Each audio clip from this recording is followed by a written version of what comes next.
प्यारे बच्चों, ਅੱਜ ਦੇ ਇਸ ਲਾਈਵ ਸੈਸ਼ਨ ਦੇ ਵਿੱਚ ਅਸੀਂ ਗੱਲ ਕਰਾਂਗੇ ਰੈਵੋਲੂਸ਼ਨ ਆਫ ਦਾ ਅਰਥ। ਲੈਕਚਰ ਦੇ ਵਿੱਚ ਸਾਡੇ ਮਾਨਯੋਗ ਸਟੇਟ ਕੋਆਰਡੀਨੇਟਰ ਜੀਓਗ੍ਰਾਫੀ ਸਬਜੈਕਟ ਦੇ ਸਰਦਾਰ ਯਾਦਵ, ਕੱਲ ਉਹਨਾਂ ਨੇ ਸਾਰੇ ਬੱਚਿਆਂ ਦੇ ਨਾਲ ਰੋਟੇਸ਼ਨ ਆਫ ਦਾ ਅਰਥ ਜਾਂ ਧਰਤੀ ਦੀ ਆਪਣੀ ਧੁਰੀ ਦੇ ਉੱਪਰ ਘੁੰਮਣ ਦੇ ਉੱਪਰ ਤੁਹਾਡੇ ਨਾਲ ਗੱਲ ਕੀਤੀ ਸੀਗੀ। ਧਰਤੀ ਦੀਆਂ ਗਤੀਆਂ ਦੇ ਵਿੱਚ ਧਰਤੀ ਦੀ ਰੋਟੇਸ਼ਨ ਦੇ ਨਾਲ ਜਿਹੜੀ ਧਰਤੀ ਦੀ ਰੈਵੋਲੂਸ਼ਨ ਹੈ, ਯਾਨੀ ਕਿ ਜੋ ਉਹ ਆਪਣੇ ਇੱਕ ਡੈਫੀਨਿਟ ਪਾਥ ਦੇ ਉੱਪਰ, ਆਪਣੇ ਰਸਤੇ ਦੇ ਉੱਪਰ ਸੂਰਜ ਦੇ ਦੁਆਲੇ ਚੱਕਰ ਕੱਟਦੀ ਹੈ, ਉਸ ਦੇ ਨਾਲ ਮੌਸਮ ਬਣਦੇ ਹਨ। ਸਾਡਾ ਇੱਕ ਪੂਰਾ ਦਾ ਪੂਰਾ ਸਾਲ ਜਿਹੜਾ ਹੈ 365 ਦਿਨ ਦਾ ਵਕਫਾ, 365 ਦਿਨ ਔਰ 6 ਘੰਟੇ ਇੱਕ ਚੱਕਰ ਜਿਹੜਾ ਹੈ ਉਹ ਕੱਟਦੀ ਹੈ ਧਰਤੀ ਸੂਰਜ ਦੇ ਦੁਆਲੇ। ਸੋ ਉਹਦੇ ਨਾਲ ਕੀ ਕੀ ਪ੍ਰਭਾਵ ਪੈਂਦੇ ਹਨ, ਉਹ ਰੈਵੋਲੂਸ਼ਨ ਧਰਤੀ ਜਿਹੜੀ ਹੈ ਉਹ ਕੀ ਹੈ, ਇਸ ਦੇ ਬਾਰੇ ਵਿਸਥਾਰ ਵਿੱਚ ਚਰਚਾ ਕਰਨਗੇ ਸਾਡੇ ਸਾਥੀ ਮਾਨਯੋਗ ਸਰਦਾਰ ਯਾਦਵਿੰਦਰ ਸਿੰਘ ਜੀ। ਯਾਦਵਿੰਦਰ ਸਿੰਘ, ਤੁਹਾਨੂੰ ਬੇਨਤੀ ਹੈ ਕਿ ਤੁਸੀਂ ਬੱਚਿਆਂ ਨੂੰ ਧਰਤੀ ਦੇ ਰੈਵੋਲੂਸ਼ਨ ਬਾਰੇ ਜਿਹੜਾ ਆ ਉਹ ਵਿਸਥਾਰ ਦੇ ਵਿੱਚ ਸਮਝਾਓ। ਜੀ ਸਰ। ਬਹੁਤ ਬਹੁਤ ਸ਼ੁਕਰੀਆ ਤੇਜਿੰਦਰ ਜੀ।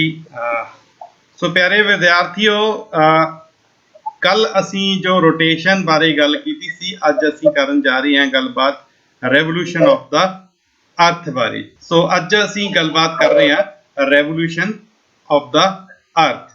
ਸੋ ਪਿਆਰੇ ਵਿਦਿਆਰਥੀਓ, ਰੈਵੋਲੂਸ਼ਨ ਆਫ ਦਾ ਅਰਥ ਦੇ ਜਿਵੇਂ ਅਸੀਂ ਤੁਹਾਨੂੰ ਕੱਲ ਇੱਕ ਵੀਡੀਓ ਦਿਖਾਈ ਸੀ, ਅੱਜ ਵੀ ਇੱਕ ਐਨੀਮੇਸ਼ਨ ਤੁਹਾਡੇ ਸਾਹਮਣੇ ਨਜ਼ਰ ਕਰ ਰਹੇ ਹਾਂ।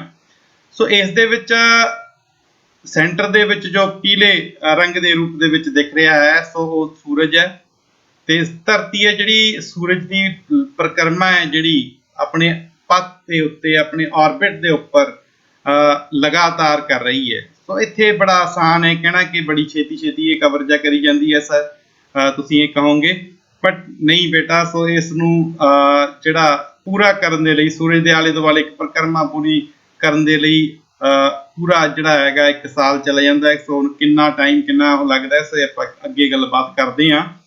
ਸੋ ਇੱਥੇ ਤੁਸੀਂ ਦੇਖ ਰਹੇ ਹੋ ਪਿਆਰੇ ਵਿਦਿਆਰਥੀਓ ਇਸ ਐਨੀਮੇਸ਼ਨ ਦੇ ਵਿੱਚ ਕਿ ਧਰਤੀ ਹੈ ਜਿਹੜੀ ਆਪਣੀ ਗਤੀ ਦੇ ਆਲੇ ਦੁਆਲੇ ਵੀ ਘੁੰਮ ਰਹੀ ਹੈ ਤੇ ਸੂਰਜ ਦੇ ਇਰਦ ਗਿਰਦ ਵੀ ਘੁੰਮ ਰਹੀ ਹੈ। ਸੋ ਜਦੋਂ ਸੂਰਜ ਦੇ ਇਰਦ ਗਿਰਦ ਘੁੰਮਦੀ ਹੈ, ਉਹਦੇ ਕੀ ਪ੍ਰਭਾਵ ਪੈਂਦੇ ਨੇ, ਜਿਵੇਂ ਕੱਲ ਅਸੀਂ ਗੱਲ ਕੀਤੀ ਸੀਗੀ ਕਿ ਧਰਤੀ ਦੀ ਦੈਨਿਕ ਗਤੀ ਦੇ ਜੇ ਪ੍ਰਭਾਵਾਂ ਕਾਰਨ ਕੀ ਹੁੰਦਾ ਹੈਗਾ। ਧਰਤੀ ਦੇ ਦੈਨਿਕ ਗਤੀਆਂ ਦੇ ਜਿਹੜੇ ਪ੍ਰਭਾਵਾਂ ਕਾਰਨ ਜਿਹੜੀ ਅਸੀਂ ਗੱਲਬਾਤ ਕੀਤੀ ਸੀ ਕਿ ਦਿਨ ਅਤੇ ਰਾਤ ਦੀ ਜਿਹੜੀ ਫਾਰਮੇਸ਼ਨ ਹੁੰਦੀ ਹੈ, ਸਾਨੂੰ ਪਤਾ ਲੱਗਦਾ ਕਿ ਸੂਰਜ ਹੈ ਜਿਹੜਾ ਉਹ ਪੂਰਬ ਤੋਂ ਚੜ੍ਹਦਾ ਤੇ ਪੱਛਮ ਛਿਪਦਾ ਹੈਗਾ। ਪਰ ਵਿਦਿਆਰਥੀਓ, ਮਸਲਾ ਕੱਲ ਦੈਨਿਕ ਗਤੀ ਦਾ ਸੀਗਾ ਤੇ ਅੱਜ ਅਸੀਂ ਜਿਹੜਾ ਹੈਗਾ ਉਹ ਵਾਰਸ਼ਿਕ ਗਤੀ ਧਰਤੀ ਦੀ, ਉਹਦੇ ਬਾਰੇ ਜਿਹੜਾ ਪੜ੍ਹਨ ਜਾ ਰਹੇ ਹਾਂ। ਸੋ ਮੈਨੂੰ ਲੱਗਦਾ ਇੱਥੋਂ ਸਮਝ ਗਏ ਹੋਵੋਗੇ ਤੁਸੀਂ ਇਸ ਐਨੀਮੇਸ਼ਨ ਤੋਂ ਵੀ ਧਰਤੀ ਦੀ ਜਦੋਂ ਧਰਤੀ ਸੂਰਜ ਦੇ ਆਲੇ ਦੁਆਲੇ ਘੁੰਮਦੀ ਹੈ ਤਾਂ ਧਰਤੀ ਨੂੰ ਉਸਦੀ ਜਿਹੜੀ ਹੈ ਵਾਰਸ਼ਿਕ ਗਤੀ ਕਹਿੰਦੇ ਨੇ, ਤੇ ਜਦੋਂ ਧਰਤੀ ਆਪਣੀ ਧੁਰੀ ਦੇ ਆਲੇ ਦੁਆਲੇ ਧੁਰੀ ਦੇ ਇਰਦ ਗਿਰਦ ਘੁੰਮਦੀ ਹੈ, ਉਸ ਨੂੰ ਧਰਤੀ ਦੀ ਜਿਹੜੀ ਹੈ ਉਹ ਦੈਨਿਕ ਗਤੀ ਕਿਹਾ ਜਾਂਦਾ ਹੈ। ਚਲੋ ਅਸੀਂ ਅੱਗੇ ਇਸ ਬਾਰੇ ਗੱਲਬਾਤ ਕਰਦੇ ਹਾਂ। ਸੋ ਹੁਣ ਜਿਹੜੀ ਆਪਾਂ ਗੱਲਬਾਤ ਕਰ ਰਹੇ ਹਾਂ ਕਿ ਪ੍ਰਿਥਵੀ ਦੀ ਜਿਹੜੀ ਦੂਸਰੀ ਗਤੀ, ਇਸ ਨੂੰ ਦੂਸਰੀ ਗਤੀ, ਤੇ ਪ੍ਰਿਥਵੀ ਦੀ ਜਿਹੜੀ ਪਹਿਲੀ ਗਤੀ ਕਿਹੜੀ ਸੀ ਵਿਦਿਆਰਥੀਓ, ਉਹ ਹੈਗੀ ਸੀਗੀ ਦੈਨਿਕ ਗਤੀ। ਸੋ ਪ੍ਰਿਥਵੀ ਦੀ ਦੂਸਰੀ ਗਤੀ ਜੋ ਇੱਕ ਅੰਡਾਕਾਰ ਪਥ ਤੇ ਹੁੰਦੀ ਹੈ ਤੇ ਜਿਸ ਨੂੰ ਅਸੀਂ ਕੀ ਕਹਿੰਦੇ ਆ, ਵਾਰਸ਼ਿਕ ਗਤੀ ਕਹਿੰਦੇ ਆ। ਤੇ ਇਸ ਨੂੰ ਜੇ ਆਪਾਂ ਕਿੰਨੇ ਸਮਾਂ ਲੱਗਦਾ ਹੈ ਚੱਕਰ ਲਗਾਉਣ ਦੇ ਵਿੱਚ ਸੂਰਜ ਦੇ ਇਰਦ ਗਿਰਦ, ਤਾਂ ਇਹ ਵਿਦਿਆਰਥੀਓ 365 ਬਟਾ 1/4 ਦਿਨਾਂ ਦਾ ਜਿਹੜਾ ਸਮਾਂ ਲੈਂਦੀ ਹੈ। ਸੋ ਇੱਥੇ ਮੈਂ ਇੱਕ ਗੱਲਬਾਤ ਕਰਾਂਗਾ ਕਿ ਵੀ 1/4 ਹੈ ਜਿਹੜੀ ਉਹ ਹੁੰਦਾ ਕੀ ਹੈ। ਸੋ ਵਿਦਿਆਰਥੀਓ, ਅਸੀਂ ਹਰ ਇੱਕ ਸਾਲ ਹੈ ਜਿਹੜਾ ਉਹਦੇ ਵਿੱਚ 365 ਦਿਨ ਮੰਨਦੇ ਹਾਂ, ਪਰ ਜਦੋਂ 4 ਸਾਲਾਂ ਬਾਅਦ ਹੈ ਜਿਹੜਾ ਉਹ ਲੀਪ ਦਾ ਸਮਾਂ ਹੁੰਦਾ ਹੈ, ਭਾਵ 1/4, ਭਾਵ ਕਿ ਜਿਹੜੇ 6 ਘੰਟੇ ਐਕਸਟਰਾ ਨੇਗੀਆਂ, 6 ਤੇ 6 12 ਤੇ 6 18 ਤੇ 6 24, ਠੀਕ ਹੈ। ਸੋ 24 ਘੰਟੇ ਨੇ ਉਹ ਚੌਥੇ ਸਾਲ ਪੂਰੇ ਹੁੰਦੇ ਆ, ਜਿਸ ਨੂੰ ਅਸੀਂ ਲੀਪ ਦਾ ਸਾਲ ਕਹਿੰਦੇ ਹੈਗੇ ਆ। ਸੋ ਇਸ ਵਾਰੀ ਜਿਹੜਾ ਲੀਪ ਦਾ ਸਾਲ ਸੀਗਾ, ਸੋ 29 ਫਰਵਰੀ ਹੈ ਜਿਹੜਾ ਉਹ ਦਿਨ ਆਇਆ ਸੀਗਾ ਇਸ ਵਾਰੀ ਸਾਡੇ। ਸੋ ਮੈਂ ਇੱਥੇ ਇੱਕ ਗੱਲ ਸਪਸ਼ਟ ਕਰੂੰਗਾ ਕਿ ਜਦੋਂ ਅਸੀਂ ਜਿਹੜੇ 6 ਘੰਟੇ ਨੇ 4 ਸਾਲਾਂ ਬਾਅਦ ਪੂਰੇ ਹੁੰਦੇ ਨੇ, ਤਾਂ ਉਸ ਨੂੰ ਅਸੀਂ ਲੀਪ ਦਾ ਸਾਲ ਕਹਿੰਦੇ ਆ। ਤੇ ਉਸ ਦਿਨ ਉਸ ਸਾਲ ਦੇ ਵਿੱਚ ਜਿਹੜੇ ਫਰਵਰੀ ਮਹੀਨੇ ਦੇ ਵਿੱਚ ਜਿਹੜੇ 28 ਦੀ ਬਜਾਏ 29 ਫਰਵਰੀ ਜਿਹੜਾ ਦਾ ਦਿਨ ਹੈ, ਅਸੀਂ ਉਹ ਕਾਊਂਟ ਕਰਦੇ ਹਾਂ। ਸੋ ਤਾਂ ਉਸ ਸਾਲ ਦੇ ਵਿੱਚ ਕਿੰਨੇ ਦਿਨ ਹੋਣਗੇ ਵਿਦਿਆਰਥੀਓ? 366 ਦਿਨ ਹੋ ਜਾਣਗੇ। ਸੋ ਇਹ ਬੜੀਆਂ ਜ਼ਰੂਰੀ ਗੱਲਾਂ ਨੇਗੀਆਂ ਤੁਹਾਡੇ ਨਾਲ ਇੱਥੇ ਮੈਂ ਹਾਈਲਾਈਟ ਕਰਾਂਗਾ ਕਿ ਧਰਤੀ ਦਾ ਜਿਹੜਾ ਇੱਕ ਚੱਕਰ ਹੈ ਜਿਹੜਾ ਪੂਰਾ ਕਰਦੀ ਹੈ ਆਪਣੀ ਜਿਹੜੀ ਸੂਰਜ ਦੇ ਇਰਦ ਗਿਰਦ, ਉਹਦੇ ਲਈ ਉਹ 365 1/4 ਦਿਨ ਲਗਾਉਂਦੀ ਹੈ। ਤੇ ਜਦੋਂ ਚੌਥੇ ਸਾਲ ਦੇ ਵਿੱਚ 301 ਦਿਨ ਪੂਰਾ ਜਿਹੜਾ 24 ਘੰਟੇ ਐਡ ਹੋ ਜਾਂਦੇ ਨੇਗੇ, ਜਿਹੜੇ ਐਕਸਟਰਾ 6 ਘੰਟੇ ਹੁੰਦੇ ਨੇ, ਤਾਂ ਉਹਨਾਂ ਨੂੰ ਜੋੜ ਕੇ ਜਿਹੜਾ ਹੈ ਪੂਰਾ ਜੋੜ ਕੇ ਕਿੰਨੇ ਦਾ ਬਣ ਜਾਂਦਾ ਹੈਗਾ? ਪੂਰਾ ਲੀਪ ਦਾ ਸਾਲ ਬਣ ਜਾਂਦਾ, ਜਿਸ ਦੇ ਵਿੱਚ 366 ਦਿਨ ਹੁੰਦੇ ਨੇ। ਤੋ ਇਹ ਗੱਲਾਂ ਕਰਦੇ ਕਰਦੇ ਹੁਣ ਅਸੀਂ ਅੱਗੇ ਚੱਲਦੇ ਹਾਂ। ਇੱਥੇ ਤੁਹਾਨੂੰ ਦਿਖਾਇਆ ਕਿ ਹੁਣ ਪਿਛਲੀ ਜਿਹੜੀ ਪਹਿਲੀ ਐਨੀਮੇਸ਼ਨ ਸੀ ਉਹਦੇ ਵਿੱਚ ਅਸੀਂ ਜਿਹੜੀ ਗੱਲਬਾਤ ਕੀਤੀ ਸੀ, ਪਹਿਲੀ ਐਨੀਮੇਸ਼ਨ ਦੇ ਵਿੱਚ ਬੜੀ ਤੇਜ਼ ਦਿਖਾਇਆ ਸੀ ਤੁਹਾਨੂੰ ਇੱਥੇ ਅਸੀਂ ਨੇ ਵੀ ਧਰਤੀ ਹੈ ਜਿਹੜੀ ਉਹ ਸੂਰਜ ਦੇ ਇਰਦ ਗਿਰਦ ਲਗਾਤਾਰ ਦਿਨ ਰਾਤ ਘੁੰਮ ਰਹੀ ਆ। ਠੀਕ ਹੈ। ਸੋ ਅਗਲੀ ਜਿਹੜੀ ਐਨੀਮੇਸ਼ਨ ਹੈ ਇੱਥੇ ਤੁਹਾਨੂੰ ਦਿਖਾਇਆ ਕਿ ਇਹ ਜਿਹੜੀ ਐਨੀਮੇਸ਼ਨ ਇਸ ਦਾ ਸੇਮ, ਪਰ ਅਸੀਂ ਸਲੋ ਮੂਵਮੈਂਟ ਦੇ ਵਿੱਚ ਤੁਹਾਨੂੰ ਦਿਖਾਉਣ ਦੀ ਜਿਹੜੀ ਕੋਸ਼ਿਸ਼ ਕੀਤੀ ਹੈ ਐਨੀਮੇਸ਼ਨ ਦੇ ਜ਼ਰੀਏ ਕਿ ਜਦੋਂ ਵਿਚਕਾਰ ਸੂਰਜ ਹੈ ਤਾਂ ਇਹ ਜਿਹੜਾ ਪੂਰਾ ਜਿਹੜਾ ਪਥ ਹੈ, ਸੋ ਜਦੋਂ ਧਰਤੀ ਉਹ ਪੂਰਾ ਪਥ ਪੂਰਾ ਕਰਦੀ ਹੈ, ਦੁਬਾਰਾ ਉੱਥੇ ਆ ਕੇ ਫਿਰ ਆਪਣੇ ਜਗ੍ਹਾ ਤੇ ਆ ਕੇ ਫਿਰ ਅੱਗੇ ਲਗਾਤਾਰ, ਇਹ ਰੁਕਦੀ ਤਾਂ ਹੈ ਨਹੀਂ, ਲਗਾਤਾਰ ਕੰਮ ਚੱਲੀ ਜਾਂਦਾ। ਤਾਂ ਇਸ ਨੂੰ ਵਿਦਿਆਰਥੀਓ 93,98,86,400 ਕਿਲੋਮੀਟਰ ਦਾ ਰਸਤਾ ਤੈਅ ਕਰਨਾ ਪੈਂਦਾ। ਤੁਸੀਂ ਹਿਸਾਬ ਲਗਾ ਲਓ, ਜਦੋਂ ਇਹ ਆਪਣਾ ਜਿਹੜਾ ਪੂਰੀ ਪਰਿਕਰਮਾ ਕਰਦੀ ਹੈ ਸੂਰਜ ਦੇ ਇਰਦ ਗਿਰਦ, ਤਾਂ ਇਸ ਨੂੰ 93,98,86,400 ਕਿਲੋਮੀਟਰ ਦਾ ਫਾਸਲਾ ਤੈਅ ਕਰਨਾ ਪੈਂਦਾ। ਸੋ ਇਹ ਕਿੱਡਾ ਫਾਸਲਾ ਹੋ ਗਿਆ ਤੇ ਕਿੰਨੇ ਦਿਨਾਂ ਵਿੱਚ ਪੂਰਾ ਕਰਦੀ ਹੈ? 365 1/4 ਦਿਨਾਂ ਵਿੱਚ। ਠੀਕ ਹੈ। ਸੋ ਇਹ ਜਿਹੜਾ ਅੰਕੜਾ ਹੈ ਤੁਸੀਂ ਨੋਟ ਕਰਨਾ ਬਣਦਾ, ਇਸ ਨੂੰ ਆਸਾਨੀ ਨਾਲ ਨੋਟ ਕਰ ਸਕਦੇ ਹੈਗੇ। ਸੋ ਉੱਥੇ ਅੱਗੇ ਚੱਲਦੇ ਹਾਂ। ਜਦੋਂ ਵਿਦਿਆਰਥੀਓ ਇੱਥੇ ਦੋ ਗੱਲਾਂ ਨੇ, ਇੱਕ ਜਦੋਂ ਨੇੜਲਾ ਫਾਸਲਾ ਹੁੰਦਾ ਸੂਰਜ ਦੇ ਏੜੇ ਗੇੜੇ, ਠੀਕ ਹੈ। ਸੋ ਇੱਕ ਜਿਹੜਾ ਹੈਗਾ ਦੂਰ ਵਾਲਾ ਫਾਸਲਾ ਹੁੰਦਾ ਸੂਰਜ ਤੋਂ ਧਰਤੀ ਦੇ ਵਿਚਕਾਰ। ਤਾਂ ਦੁਬਾਰਾ ਕਰਾਂਗੇ ਕਿ ਇੱਕ ਨੇੜੇ ਦਾ ਫਾਸਲਾ ਹੁੰਦਾ ਹੈ, ਇੱਕ ਦੂਰ ਦਾ ਫਾਸਲਾ ਹੁੰਦਾ ਹੈ। ਇੱਥੇ ਬੜਾ ਕਲੀਅਰ ਕੱਟ ਤੁਹਾਨੂੰ ਸਮਝਾਇਆ ਜਾ ਰਿਹਾ ਹੈ ਕਿ ਜਦੋਂ ਨੇੜੇ ਦਾ ਫਾਸਲਾ ਹੁੰਦਾ ਹੈ ਤਾਂ ਉਹ 147 ਮਿਲੀਅਨ ਕਿਲੋਮੀਟਰ ਧਰਤੀ ਸੂਰਜ ਤੋਂ ਦੂਰ ਹੁੰਦੀ ਹੈ।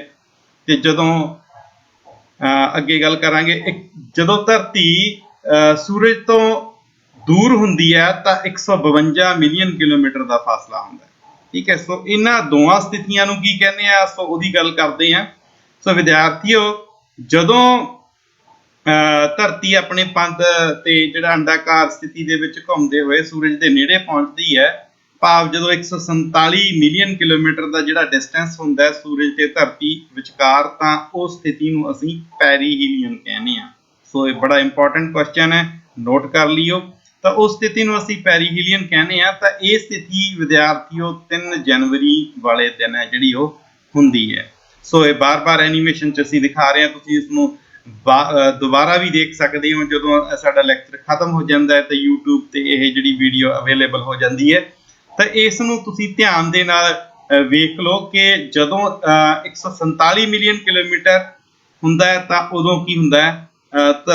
ਪੈਰੀਹੀਲੀਅਨ, ਧਰਤੀ ਅਤੇ ਸੂਰਜ ਦੇ ਵਿਚਕਾਰ ਦਾ ਜਿਹੜਾ ਫਾਸਲਾ ਹੈ 147 ਮਿਲੀਅਨ ਕਿਲੋਮੀਟਰ। ਤੇ ਜਦੋਂ 152 ਮਿਲੀਅਨ ਕਿਲੋਮੀਟਰ ਹੋਊਗਾ ਤਾਂ ਉਦੋਂ ਐਪੀਹੀਲੀਅਨ, ਦੂਸਰਾ ਅਸੀਂ ਐਪੀਹੀਲੀਅਨ ਦੀ ਗੱਲ ਕਰਾਂਗੇ।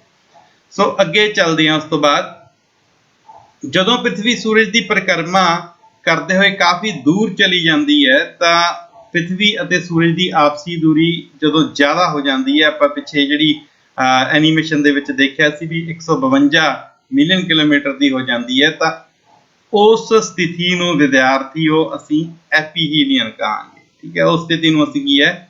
ਐਪੀਹੀਲੀਅਨ ਕਹਾਂਗੇ।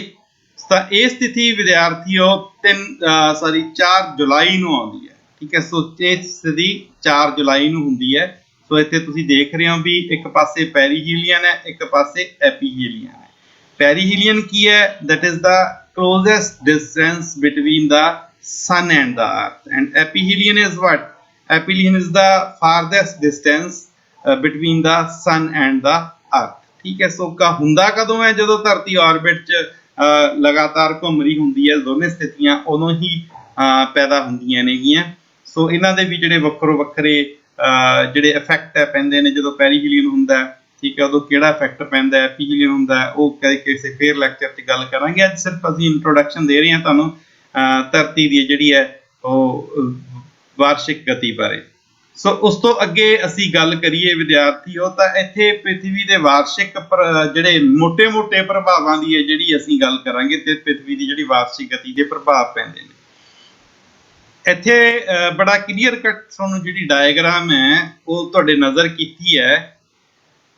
ਇਸ ਨੂੰ ਅਸੀਂ ਇੱਕ ਪਾਸੇ ਸ਼ੁਰੂ ਕਰਾਂਗੇ। ਦੇਖੋ, ਇੱਕ ਜੂਨ ਸੋਲਿਸਟਾਈਸ ਨੂੰ ਅਸੀਂ ਜੂਨ 21 ਜਾਂ 22 ਦੀ ਤਰੀਕ ਮੰਨ ਲੈਂਦੇ ਹਾਂ, ਤਾਂ ਉਦੋਂ ਉਸ ਤੋਂ ਬਾਅਦ ਹੈ ਜਿਹੜਾ ਸਾਡੀ ਗਰਮੀ ਦੀ ਰੁੱਤ ਸ਼ੁਰੂ ਹੋ ਜਾਂਦੀ ਹੈ ਜੂਨ ਮਹੀਨੇ ਤੋਂ ਬਾਅਦ, ਜਿਸ ਨੂੰ ਅਸੀਂ ਸਮਰ ਕਹਿੰਦੇ ਹਾਂ।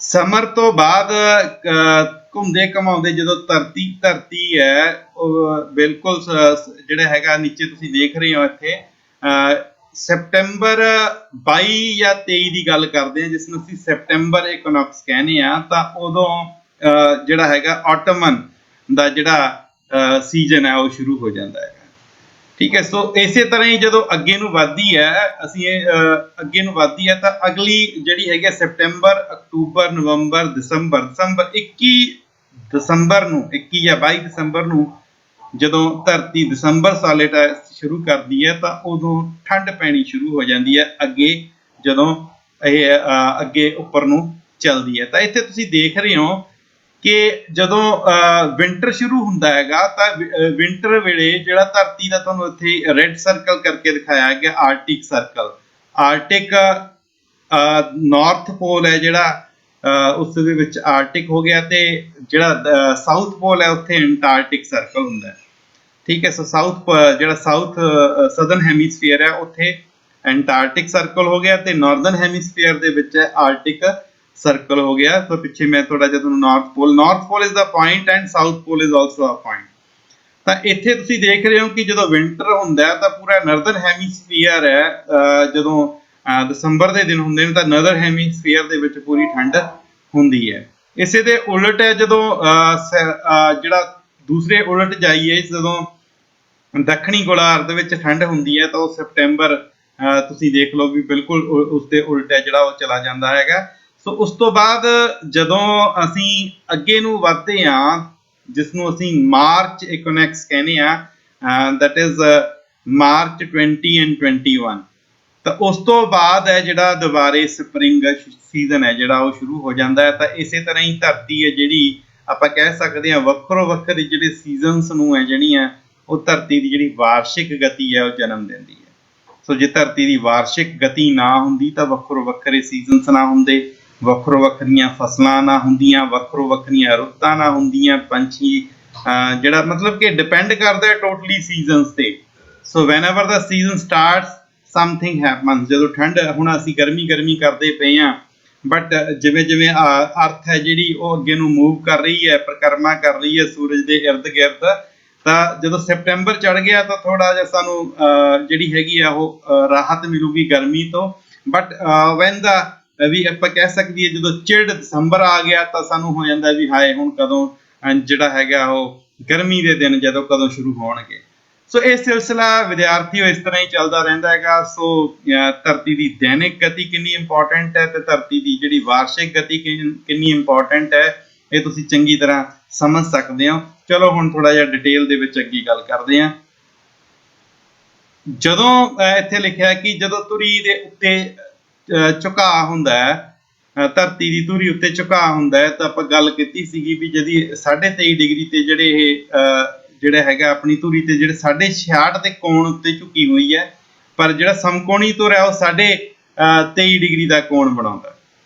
ਸੋ effect of the tilted axis on the day and night.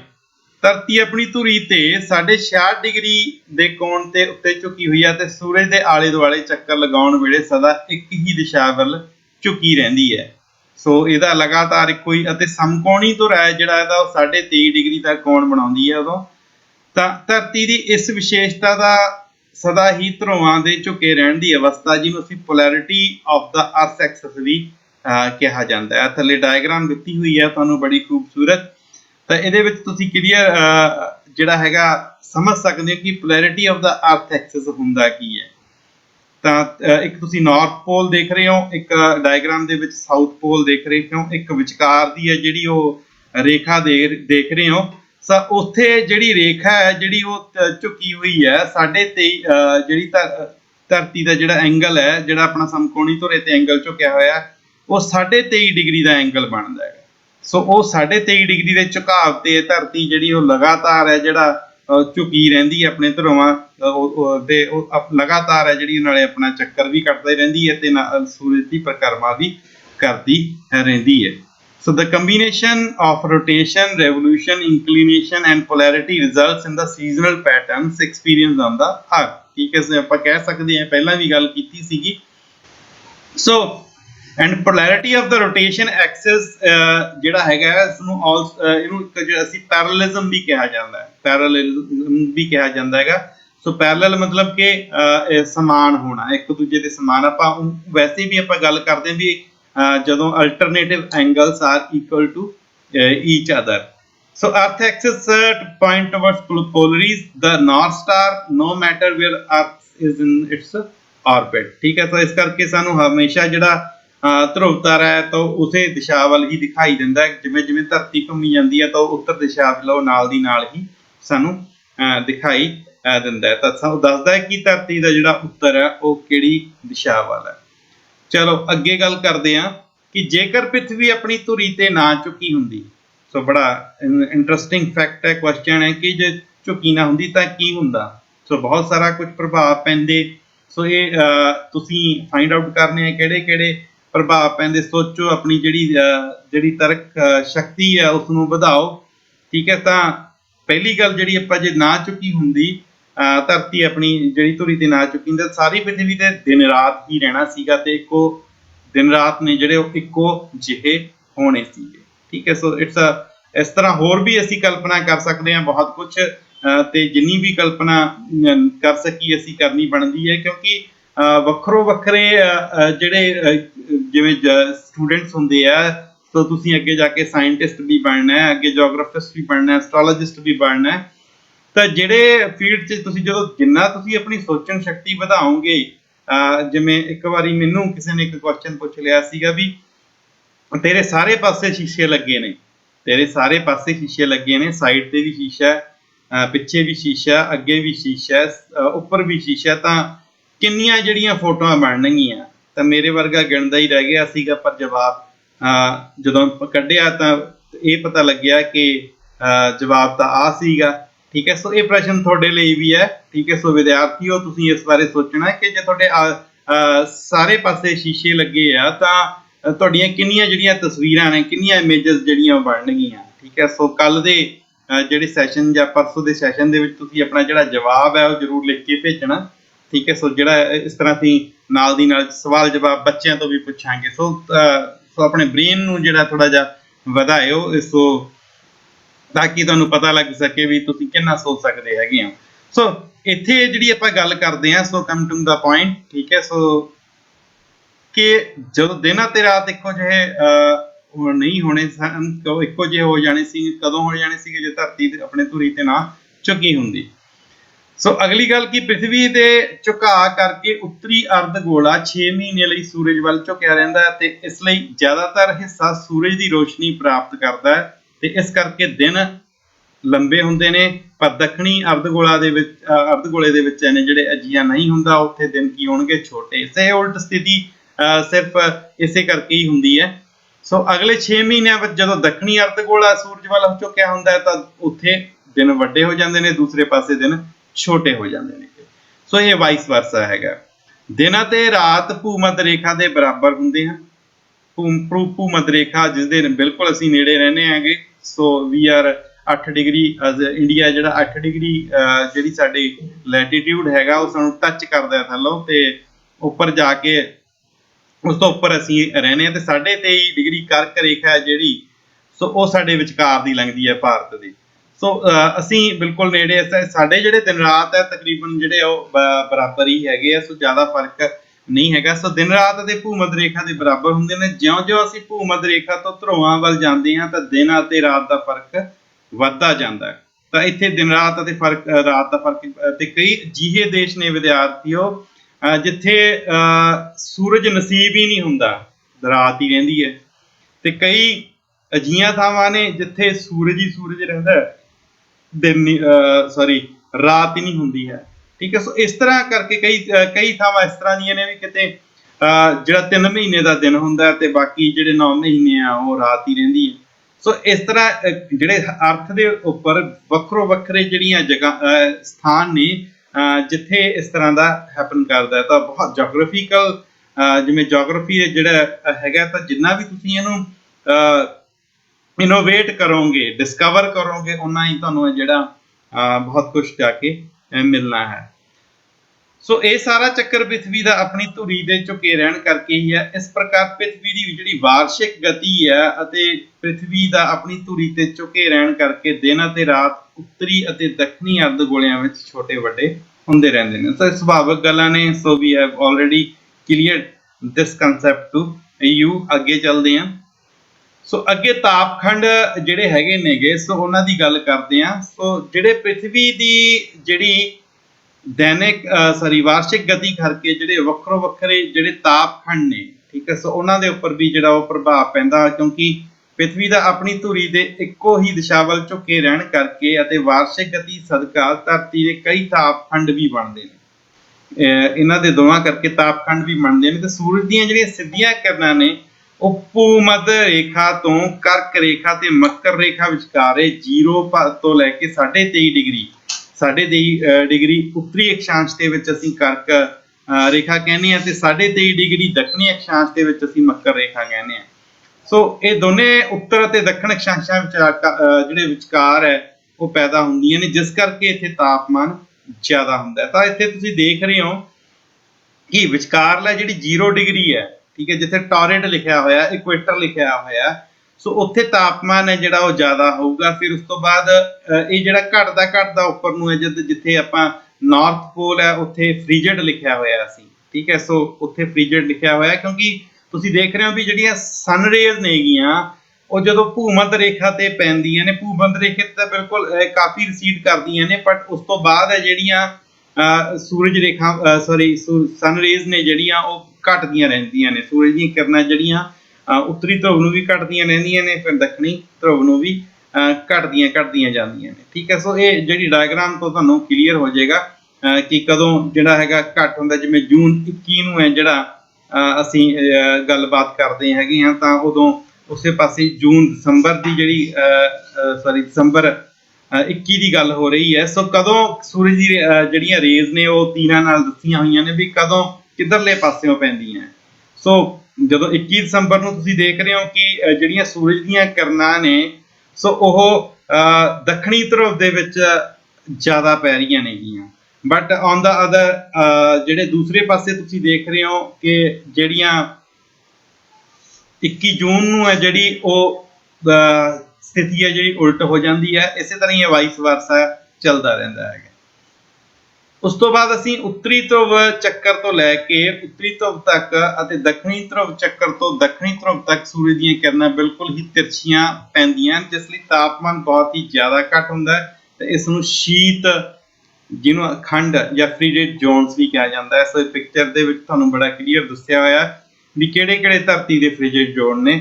ਜਿਵੇਂ ਉੱਪਰ ਅਸੀਂ ਗੱਲ ਕਰੀਏ ਨਾਰਥਰਨ ਰੀਜਨ ਦੇ ਵਿੱਚ ਗੱਲ ਕਰੀਏ ਤਾਂ ਆਰਟਿਕ ਸਰਕਲ ਦੇ ਬਿਲਕੁਲ ਉੱਪਰ 66 ਡਿਗਰੀ ਜਿਹੜਾ ਨਾਰਥ ਜਿਹੜੀ ਦੇ ਵਿੱਚ ਰੇਖਾ ਹੈਗੀ, ਜਿਸ ਨੂੰ ਅਸੀਂ ਅੰਟਾਰਕਟਿਕ ਸਰਕਲ ਕਹਿੰਦੇ ਹੈਗੇ। ਲੈਟੀਟਿਊਡ ਹੈਗਾ 66 ਡਿਗਰੀ ਨਾਰਥ ਦਾ। ਤੇ ਉਸ ਤੋਂ ਉੱਪਰ ਜਿਹੜਾ ਵਾਈਟ ਵਾਲਾ ਪਾਰਟ ਹੈ ਸੋ ਉਹ ਪੂਰੇ ਦਾ ਪੂਰਾ ਫ੍ਰੀਜਿਡ ਹੈ। ਇਸੇ ਤਰ੍ਹਾਂ ਹੀ ਥੱਲੇ ਆ ਜਾਓ ਤਾਂ ਸਾਊਥ ਪੋਲ ਦੇ ਵਿੱਚ ਅੰਟਾਰਕਟਿਕ ਸਰਕਲ ਦੀ ਗੱਲ ਕਰਦੇ ਹਾਂ ਤਾਂ ਉੱਥੇ ਵੀ ਫ੍ਰੀਜਿਡ ਜ਼ੋਨ ਦਿੱਤਾ ਹੋਇਆ। ਤਾਂ ਇਸੇ ਤਰ੍ਹਾਂ ਜਿਹੜਾ ਟੋਰਿਡ ਜ਼ੋਨ ਹੈਗਾ 23.5 ਡਿਗਰੀ ਤੋਂ ਲੈ ਕੇ ਟ੍ਰੋਪਿਕ ਆਫ ਕੈਂਸਰ ਤੋਂ ਲੈ ਕੇ ਟ੍ਰੋਪਿਕ ਆਫ ਕੈਪਰੀਕੌਨ ਤੱਕ, ਸੋ ਉਹ ਟੋਰਿਡ ਜ਼ੋਨ ਹੈਗਾ ਜਿਹਦੇ ਵਿੱਚ ਇਕੁਆਟੋਰੀਅਲ ਰੀਜਨਸ ਵੀ ਜਿਹੜੇ ਆ ਜਾਂਦੇ ਹੈਗੇ ਨੇ। ਦੂਸਰੇ ਪਾਸੇ ਜਿਹੜਾ ਤੁਹਾਨੂੰ ਸਨਰੇਜ਼ ਦੀ ਜਿਹੜੀ ਹੈਗੀ ਹੈ ਮੂਵਮੈਂਟ ਦਿਖਾਈ ਗਈ ਹੈ ਕਿ ਲੋ ਐਂਗਲ ਆਫ ਇਨਕਮਿੰਗ ਸਨਲਾਈਟ ਕਿੱਥੇ ਪੈਂਦੀ ਹੈ। ਸੋ ਤੁਸੀਂ ਦੇਖ ਸਕਦੇ ਹੋ ਕਿ ਉੱਥੇ ਨਾਰਥਰਨ ਰੀਜਨ ਅਤੇ ਨੀਚੇ ਵਾਲੇ ਸਦਰਨ ਰੀਜਨ ਦੇ ਵਿੱਚ ਲੋ ਐਂਗਲ ਆਫ ਇਨਕਮਿੰਗ ਸਨਲਾਈਟ ਪੈ ਰਹੀ ਹੈ, ਤੇ ਜਿਹੜੀ ਸਨਲਾਈਟ ਜਿਹੜੀ ਸਭ ਤੋਂ ਵੱਧ ਜਿਹੜੀ ਰਿਸੀਟ ਹੁੰਦੀ ਹੈ ਉਹ ਇਕੁਆਟੋਰੀਅਲ ਰੀਜਨਸ ਦੇ ਵਿੱਚ ਹੁੰਦੀ ਹੈ। ਸੋ ਇਹ ਜਿਹੜੀਆਂ ਤੁਹਾਨੂੰ ਜਿਹੜੀਆਂ ਡਾਇਗਰਾਮ ਦੇ ਜ਼ਰੀਏ ਤੁਹਾਨੂੰ ਬੜਾ ਕਲੀਅਰ ਕੱਟ ਅਸੀਂ ਦੱਸਣ ਦੀ ਜਿਹੜੀ ਹੈਗੀ ਆ ਉਹ ਉਪਰਾਲਾ ਕੀਤਾ ਹੈਗਾ। ਸੋ ਅੱਗੇ ਚੱਲਦੇ ਹਾਂ ਕਿ ਮੌਸਮ ਵਿੱਚ ਤਬਦੀਲੀ ਜਾਂ ਬਦਲਣਾ, ਦਾ ਚੇਂਜਿੰਗ ਸੀਜ਼ਨਸ। ਇਹ ਆਪਾਂ ਪਹਿਲਾਂ ਹੀ ਗੱਲ ਕਰ ਚੁੱਕੇ ਹਾਂ ਕਿ ਮੌਸਮ ਵਿੱਚ ਜਿਹੜੇ ਪਰਿਵਰਤਨ ਦੇ ਜਿਹੜੇ ਮੁੱਖ ਕਾਰਨ ਹੈ, ਜਿਹੜੇ ਇੱਕ ਤਾਂ ਪ੍ਰਿਥਵੀ ਦੀ ਵਾਰਸ਼ਿਕ ਗਤੀ ਹੁੰਦੀ ਹੈ, ਤੇ ਦੂਸਰਾ ਪ੍ਰਿਥਵੀ ਦੀ ਧੁਰੀ ਦਾ ਸਦਾ ਇੱਕੋ ਦਿਸ਼ਾ ਵੱਲ ਝੁਕੇ ਰਹਿਣਾ ਹੈਗਾ। ਸੋ ਇੱਕ ਪਾਸੇ ਤੁਹਾਨੂੰ ਤਸਵੀਰ ਨਾਲ ਬੜਾ ਠੰਡਾ ਮੌਸਮ ਹੈ ਜਿਹੜਾ ਦਿਖਾਇਆ ਗਿਆ, ਤੇ ਇੱਕ ਪਾਸੇ ਜਿਹੜਾ ਉਹ ਗਰਮ ਮੌਸਮ ਹੈ ਇਸ ਤਸਵੀਰਾਂ ਨਾਲ ਤੁਹਾਨੂੰ ਕਲੀਅਰ ਕਰਨ ਦੀ ਜਿਹੜੀ ਕੋਸ਼ਿਸ਼ ਕੀਤੀ ਗਈ ਹੈ। ਸੋ ਇਹਦੇ ਵਿੱਚ ਤੁਹਾਨੂੰ ਦੋ ਤਰ੍ਹਾਂ ਦੇ ਜਿਹੜੇ ਹੈਗੇ ਨੇ ਉਹ ਮੌਸਮ ਦਿਖਾਈ ਦਿੱਤੇ ਗਏ ਜਾ ਰਹੇ ਨੇ। ਸੋ ਅੱਗੇ ਅਸੀਂ ਜਿਹੜੀ ਇੱਕ ਗੱਲਬਾਤ ਹੈ, ਜਿਹੜੀ ਇੱਕ ਐਨੀਮੇਸ਼ਨ ਹੈ ਤੁਹਾਡੇ ਨਜ਼ਰ ਕਰ ਰਹੇ ਹਾਂ। ਸੋ ਇੱਥੇ ਤੁਸੀਂ ਦੇਖ ਰਹੇ ਹੋ ਕਿ ਵਿਦਿਆਰਥੀਓ ਕਿਸ ਤਰ੍ਹਾਂ ਜਿਹੜਾ ਹੈਗਾ ਸੂਰਜ, ਧਰਤੀ, ਕਿਵੇਂ ਵਿੰਟਰ ਸੀਜ਼ਨ ਕਦੋਂ ਹੁੰਦਾ ਹੈ ਤੇ ਸਮਰ ਕਦੋਂ ਹੁੰਦਾ ਹੈਗਾ, ਠੀਕ ਹੈ। ਸੋ 6 ਮਹੀਨਿਆਂ ਬਾਅਦ ਜਿਹੜੀ ਸਥਿਤੀ ਹੈ ਜਿਹੜੀ ਉਲਟ ਹੋ ਜਾਂਦੀ ਹੈ, ਤਾਂ ਦੂਸਰੇ ਪਾਸੇ ਸਮਰ ਹੋ ਜਾਂਦੇ ਨੇ ਤੇ ਦੂਸਰੇ ਪਾਸੇ ਵਿੰਟਰ ਹੋ ਜਾਂਦੇ ਨੇ। ਤੇ ਇਹ ਇਕੱਲਾ ਜਿਹੜਾ ਹੈਗਾ ਧਰਤੀ ਦੇ ਉੱਪਰ ਨਹੀਂ ਹੁੰਦਾ ਹੈਗਾ। ਸੋ ਜਿਹੜੇ ਇਸ ਦੇ ਰਸਤੇ ਦੇ ਵਿੱਚ ਜਿਵੇਂ ਚੰਦਰਮਾ ਆ ਜਾਂਦਾ ਹੈ, ਇਸੇ ਰਸਤੇ ਵਿੱਚ ਹੀ ਕੋਮੈਟਸ ਆ ਜਾਂਦੇ ਨੇ। ਸੋ ਉਹਨਾਂ ਦੇ ਉੱਪਰ ਵੀ ਇਸ ਤਰ੍ਹਾਂ ਹੀ ਜਿਹੜੀਆਂ ਸੀਜ਼ਨਸ ਨੇ ਜਿਹੜੇ ਉਹ ਬਦਲਦੇ ਰਹਿੰਦੇ ਨੇਗੇ। ਸੋ ਅਸੀਂ ਬਾਰ-ਬਾਰ ਤੁਹਾਨੂੰ ਜਿਹੜੀ ਤਸਵੀਰ ਹੈ, ਐਨੀਮੇਸ਼ਨ ਹੈ ਜਿਹੜੀ ਉਹ ਦਿਖਾ ਰਹੇ ਹਾਂ ਕਿ 6 ਮਹੀਨਿਆਂ ਬਾਅਦ ਹੈ ਜਿਹੜੀ ਉਹ ਦਿਸ਼ਾ ਸਾਰੀ ਦੀ ਸਾਰੀ ਜਿਹੜੀ ਪ੍ਰਕਿਰਿਆ ਉਲਟ ਹੋ ਜਾਂਦੀ ਹੈ। ਸੋ ਕੋਮੈਟਸ ਤੇ ਵੀ ਹੈ ਜਿਹੜੇ ਉਹ ਸੀਜ਼ਨਸ ਹੁੰਦੇ ਨੇ। ਸੋ ਕੋਮੈਟ ਹੈ ਜਿਹੜਾ ਤੁਹਾਨੂੰ ਦਿਖਾਇਆ ਗਿਆ, ਤਾਂ ਇੱਥੇ ਤੁਸੀਂ ਬੜੀ ਕਲੀਅਰ ਕੱਟ ਹੈ ਜਿਹੜਾ ਤੁਸੀਂ ਦੇਖ ਰਹੇ ਹੈਗੇ ਹੋ। ਸੋ ਜਿਹੜੇ ਇੱਕ ਪਾਸੇ ਸੂਰਜ ਤੇ ਇੱਕ ਪਾਸੇ ਧਰਤੀ ਆਪਣੀ ਗਤੀ ਦੇ ਆਲੇ ਦੁਆਲੇ ਘੁੰਮਦੀ ਹੋਈ, ਰੋਟੇਸ਼ਨ ਕਰਦੀ ਹੋਈ, ਤੇ ਨਾਲੇ ਸੂਰਜ ਦੀ ਪਰਿਕਰਮਾ ਕਰਦੀ ਹੋਈ। ਸੋ ਇਹ ਬੜੀ ਜਿਹੜੀ ਤੁਹਾਨੂੰ ਐਨੀਮੇਸ਼ਨ ਹੈ ਇਹਦੇ ਜ਼ਰੀਏ ਮੈਨੂੰ ਲੱਗਦਾ ਬਹੁਤ ਕਲੀਅਰ ਹੋ ਗਿਆ ਹੋਣਾ ਕਿ ਕਿਸ ਤਰ੍ਹਾਂ ਸੀਜ਼ਨਸ ਦੇ ਵਿੱਚ ਜਿਹੜਾ ਫਰਕ ਹੁੰਦਾ ਹੈਗਾ। ਤੋ ਇੱਥੇ ਮੈਂ ਤੁਹਾਨੂੰ ਜਿਹੜੀ ਐਗਜ਼ਾਮਪਲ ਥੋੜੀ ਜਿਹੀ ਇੱਕ ਦੇਵਾਂਗਾ ਕਿ ਇਸ ਵੇਲੇ ਸਾਡੇ ਕੋਲ ਤਾਂ ਜਿਹੜਾ ਹੈਗਾ ਅਸੀਂ ਬਿਕੋਜ਼ ਅਸੀਂ ਬਿਲਕੁਲ ਇਕੁਆਟੋਰੀਅਲ ਰੀਜਨਸ ਦੇ ਕੋਲ ਹੀ ਰਹਿੰਦੇ ਹਾਂ, ਤਕਰੀਬਨ 8 ਡਿਗਰੀ ਤੋਂ ਉੱਪਰ 23.5 ਡਿਗਰੀ ਕਰਕ ਰੇਖਾ ਆ ਜਾਂਦੀ ਹੈ, ਤੇ ਉਸ ਤੋਂ ਉੱਪਰ ਪੰਜਾਬ ਆ ਜਾਂਦਾ ਹੈਗਾ। ਸੋ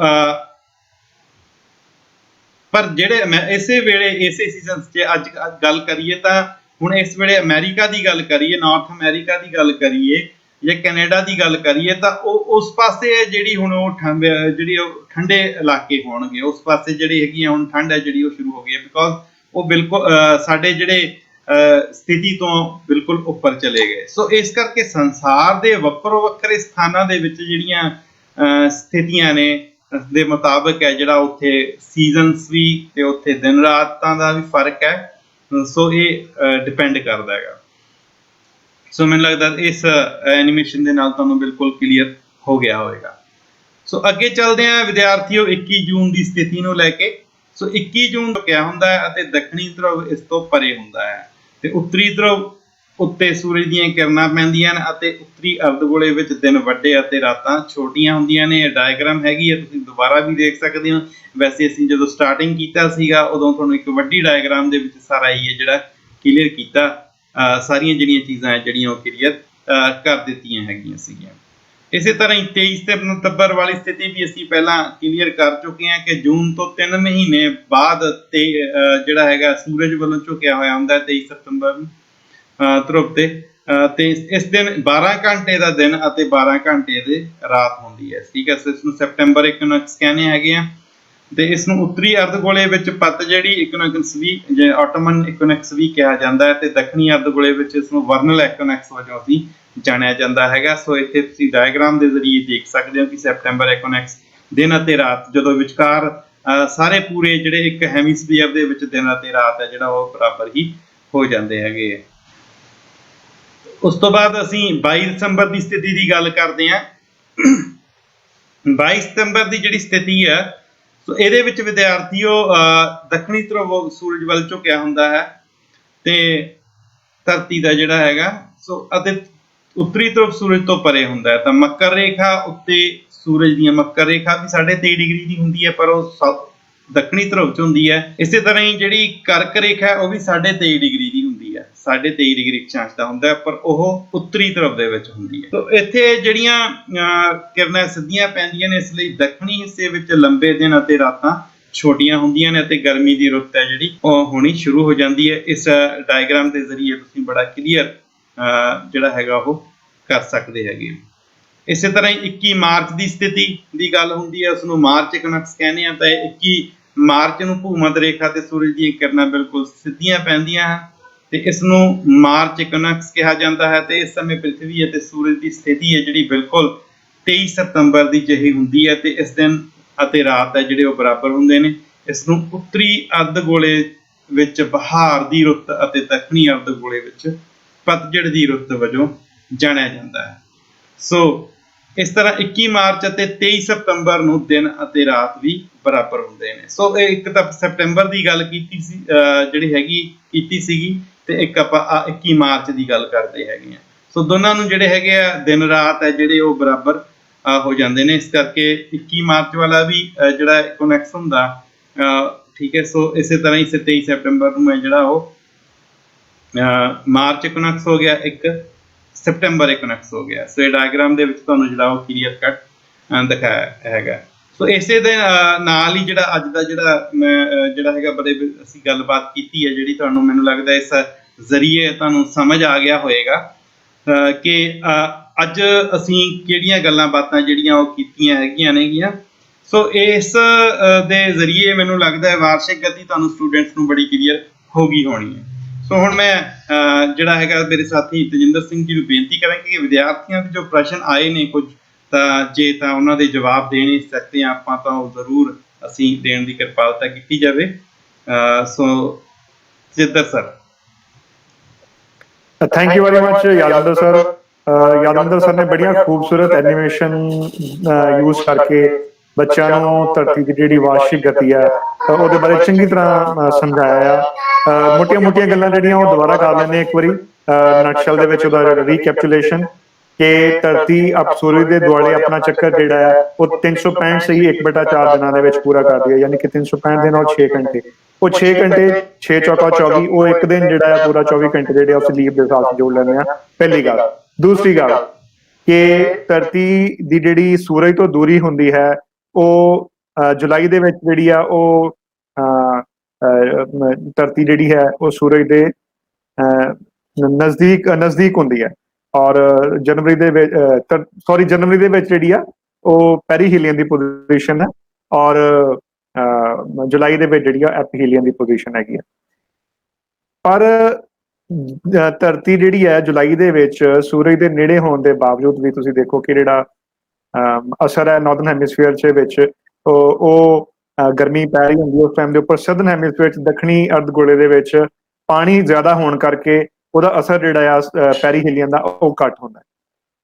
ਸੋ ਦੂਸਰੀ ਗੱਲ ਜਿਹੜਾ ਹੈ ਕਿ 23 ਸਤੰਬਰ ਔਰ ਮਾਰਚ ਦੇ ਵਿੱਚ ਜਿਹੜਾ 22 ਮਾਰਚ ਨੂੰ ਜਿਹੜਾ ਦਿਨ ਰਾਤ ਬਰਾਬਰ ਹੁੰਦੇ ਉਸਨੂੰ ਇਕੁਇਨੌਕਸ ਦੀ ਜਿਹੜੀ ਪੋਜੀਸ਼ਨ ਕਿਹਾ ਜਾਂਦਾ ਹੈ। ਇਕੁਅਲ ਡੇ ਐਂਡ ਨਾਈਟ, ਦਿਨ ਰਾਤ ਬਰਾਬਰ, 12 ਘੰਟਿਆਂ ਦਿਨ 12 ਘੰਟਿਆਂ ਦੀ ਰਾਤ। 21 ਜੂਨ ਨੂੰ ਸਭ ਤੋਂ ਵੱਡਾ ਦਿਨ ਹੈ ਜਦੋਂ ਕਿ ਸੂਰਜ ਦੀਆਂ ਕਿਰਨਾਂ ਜਿਹੜੀਆਂ ਸਿੱਧੀਆਂ ਪੈਂਦੀਆਂ ਕਰਕ ਰੇਖਾ ਦੇ ਉੱਪਰ ਔਰ ਆਪਣੇ ਭਾਰਤ ਦੇ ਵਿੱਚ ਵੀ ਉਸ ਸਮੇਂ ਦੇ ਉੱਪਰ ਗਰਮੀ ਹੁੰਦੀ ਕਿਉਂਕਿ ਕਰਕ ਰੇਖਾ ਜਿਹੜੀ ਆ 3.5 ਡਿਗਰੀ ਉੱਤਰ ਭੂ-ਮੱਧ ਰੇਖਾ ਤੋਂ ਉਹ ਭਾਰਤ ਦੇ ਐਨ ਵਿਚਕਾਰੋਂ ਲੰਘਦੀ ਹੈ।